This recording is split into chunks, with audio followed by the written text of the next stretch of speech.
अजय के हाथ में वह रहस्यमयी माला थी जो उसने मंदिर से ली थी। पुजारी ने उसे पहले ही चेतावनी दी थी कि यह माला श्रापित है और इसे छूना भारी पड़ सकता है, लेकिन जिज्ञासा के चलते अजय ने उसे अनदेखा कर दिया था। होटल के कमरे में आधी रात हो चुकी थी। चारों ओर सन्नाटा था। केवल खिड़की पर टकराती ठंडी हवा की आवाज आ रही थी। अजय ने जब माला को अपनी जेब से निकाला तो कमरे का तापमान अचानक गिरने लगा।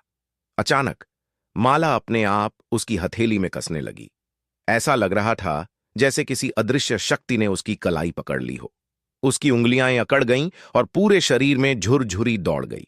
भानगढ़ किले की सच्ची घटना पर आधारित कहानी की शुरुआत। भानगढ़ का श्राप साल 1985 की बात है। अजय, एक इतिहासकार, अपने दोस्तों के साथ राजस्थान के भानगढ़ किले की यात्रा पर निकला। किला दिन के समय तो एक ऐतिहासिक धरोहर जैसा लगता, लेकिन शाम ढलते ही वहां का माहौल अजीब और डरावना हो जाता। स्थानीय लोगों ने चेतावनी दी थी कि सूरज ढलने के बाद वहां रुकना खतरनाक है, लेकिन अजय और उसके दोस्त रोमांच की तलाश में थे। वे लोग किले में घुसे और वहां के रहस्यमय माहौल का अनुभव करने लगे। तभी अचानक अजय को एक पुरानी टूटी फूटी दीवार के पास एक रहस्यमयी आकृति दिखाई दी। वो आकृति किसी स्त्री की लग रही थी जो सफेद साड़ी में थी और उसका चेहरा अधूरा दिख रहा था। उसकी आंखों में एक अजीब सी चमक थी। अचानक हवा तेज चलने लगी और किसी ने फुसफुसाते हुए कहा, मुझे मुक्त करो। अजय घबरा गया और अपने दोस्तों को आवाज दी, लेकिन कोई जवाब नहीं आया। जब उसने पलट कर देखा तो उसके सारे दोस्त बेहोश पड़े थे। उसी समय उस आकृति ने कहा, मैं रत्नावती हूं, मुझे इस श्राप से मुक्त करो। अजय को भानगढ़ किले से जुड़ी कहानी याद आ गई। कहा जाता है कि रानी रत्नावती को एक तांत्रिक ने अपने वशीकरण के जादू से पाने की कोशिश की थी, लेकिन रानी ने उसकी चाल समझ ली और उसकी मृत्यु हो गई। मरते समय तांत्रिक ने पूरे किले को श्राप दिया, जिससे यह खंडहर बन गया और आत्माएं इसमें कैद हो गईं। अजय ने हिम्मत जुटाई और जमीन पर पड़ी एक पुरानी माला उठाई। जैसे ही उसने वह माला उस आत्मा की ओर बढ़ाई, एक जोरदार चीख गूंज उठी और सब कुछ अंधकार में डूब गया। सुबह जब स्थानीय लोग किले के पास पहुंचे तो उन्होंने देखा कि अजय और उसके दोस्त बेहोश पड़े थे। जब अजय को होश आया तो उसने पूरी घटना बताई, लेकिन किसी ने उस पर विश्वास नहीं किया। लेकिन एक रहस्य अब भी बना हुआ था। अजय के हाथ में वही पुरानी माला थी जो किले में कहीं नहीं मिली थी। क्या सच में रानी रत्नावती मुक्त हुई, या भानगढ़ का श्राप आज भी जीवित है? यह राज आज तक अनसुलझा है। भानगढ़ का श्राप, अध्याय 2। अजय और उसके दोस्त जैसे तैसे होश में आए और गांव वालों की मदद से किले से बाहर निकले, लेकिन अजय के मन में कई सवाल घूम रहे थे। रत्नावती की आत्मा सच में मुक्त हुई या नहीं? अगर मुक्त हुई तो माला उसके पास क्यों नहीं गई? और अगर नहीं हुई तो उसने उसे माला क्यों दी? रात होने से पहले ही अजय और उसके दोस्त वापस अपनी होटल में आ गए, लेकिन अजय को नींद नहीं आ रही थी।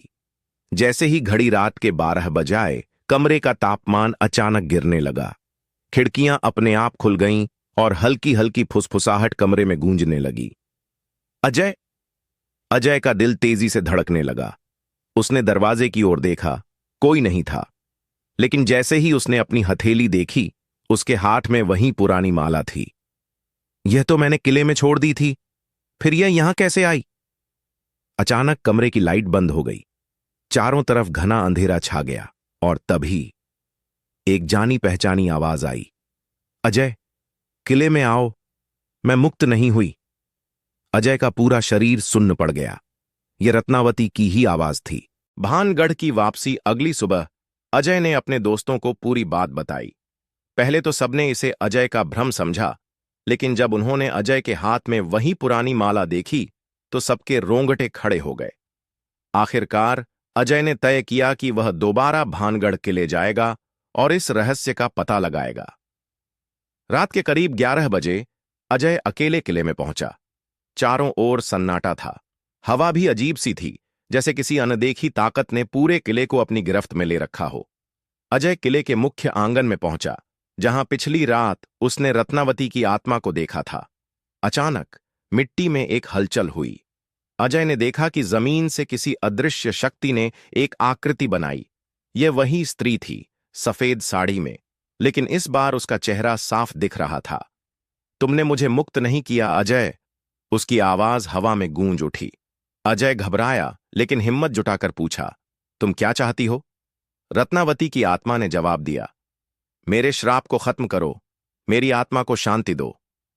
अजय ने ध्यान दिया कि जहां आत्मा खड़ी थी वहां जमीन थोड़ी धंसी हुई थी, जैसे नीचे कुछ दबा हो।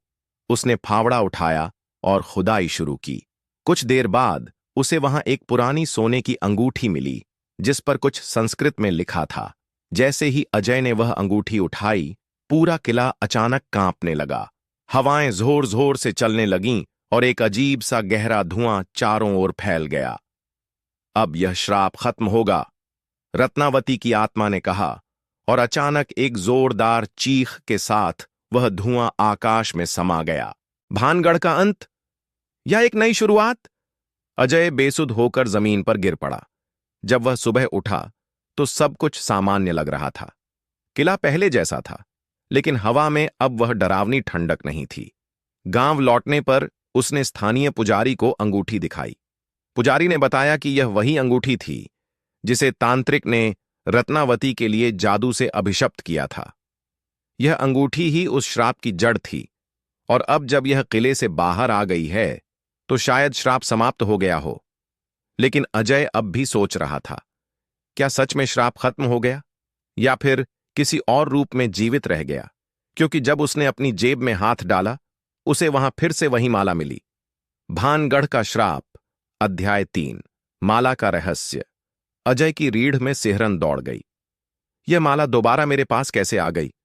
उसने घबराकर माला जमीन पर फेंक दी, लेकिन जैसे ही उसने नजर हटाई, माला फिर उसकी जेब में आ गई। अब अजय को समझ आ गया कि श्राप पूरी तरह खत्म नहीं हुआ था। उसने तुरंत पुजारी से संपर्क किया और पूरी बात बताई। पुजारी ने गंभीर स्वर में कहा, तुमने श्राप की जड़ को हटाया है, लेकिन आत्मा अभी भी पूरी तरह मुक्त नहीं हुई। माला अभी भी बंधन का प्रतीक है। जब तक इसे सही स्थान पर नहीं रखा जाता, श्राप पूरी तरह समाप्त नहीं होगा। गुप्त तहखाने का राज, पुजारी ने कहा कि किले में एक गुप्त तहखाना है जहां तांत्रिक ने अपनी साधना की थी। वह स्थान आज तक बंद था, क्योंकि कहा जाता था कि जो भी वहां जाता है कभी लौटकर नहीं आता। अजय के पास अब कोई और रास्ता नहीं था। उसने अपने दोस्त राहुल को साथ लिया और रात के 12 बजे दोबारा भानगढ़ किले में प्रवेश किया। इस बार माहौल और भी ज्यादा डरावना था। हवा ठहरी हुई थी, जैसे किसी ने किले को घेर रखा हो। उन्होंने एक पुरानी दीवार के पीछे एक संकरी सुरंग देखी, जो शायद उस तहखाने की ओर जाती थी। जैसे ही वे अंदर गए, चारों ओर अजीब सी फुसफुसाहटें सुनाई देने लगीं। राहुल के कदम अचानक रुक गए। अजय, लगता है कोई हमारे पीछे है। अजय ने पलट कर देखा। अंधेरे में 2 चमकती आंखें थीं। धीरे धीरे एक छाया जैसी आकृति उभरने लगी। तुम्हें यहां नहीं आना चाहिए था। तांत्रिक की आत्मा का प्रकोप वह कोई और नहीं, बल्कि वही तांत्रिक की आत्मा थी जिसने रत्नावती को श्राप दिया था। तुमने मेरी अंगूठी ले ली, लेकिन मेरा श्राप अभी भी जिंदा है, तांत्रिक की आत्मा गरजी। अचानक चारों ओर जमीन हिलने लगी और तहखाने की दीवारों पर अजीब सी आकृतियां उभर आईं, जैसे कोई मंत्र लिखे गए हों।